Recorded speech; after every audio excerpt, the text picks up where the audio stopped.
ஒரு காலத்தில பூமியின் எல்லா முனிவர்களும் தேவதைகளும் ஒரே இடத்தை நோக்கி செல்லும் ஒரு புனித தருணம். அது கைலாய பர்வதம். அங்கு அருள்மிகு பரமசிவன் தியானத்தில் அமர்ந்திருந்தார்.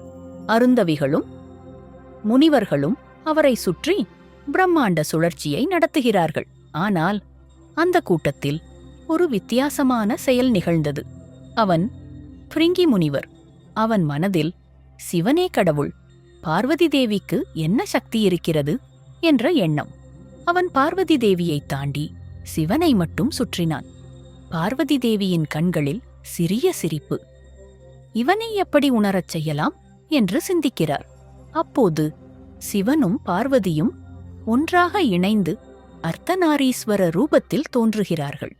அறையிலே சிவன், மற்ற அறையிலே பார்வதி. இப்போது என்ன செய்வான் பிரிங்கி? ஆனால் பிரிங்கி முனிவர் தன்னிச்சையாக ஒரு சிறிய ஈயாக மாறி அந்த இரண்டு உடல்களுக்குள் பாய்ந்தான். சிறிதும் மனம் மாறவில்லை.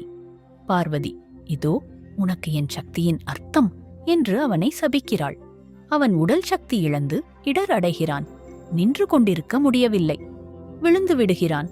அப்போது சிவன் கருணையுடன் பார்வதியை நோக்கி சொல்கிறார், அவன் தன்னுடைய உணர்வை உணர்ந்தான், அவனை மன்னிக்க வேண்டும்.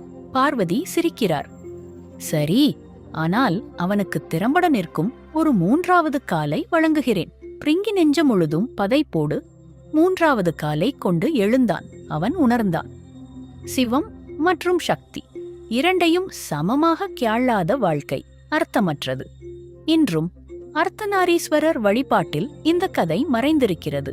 அந்த உண்மையை நீங்கள் உணர்ந்தீர்களா? இல்லையென்றால் அடுத்த பயணத்திற்கு தயார் இருக்கிறீர்களா?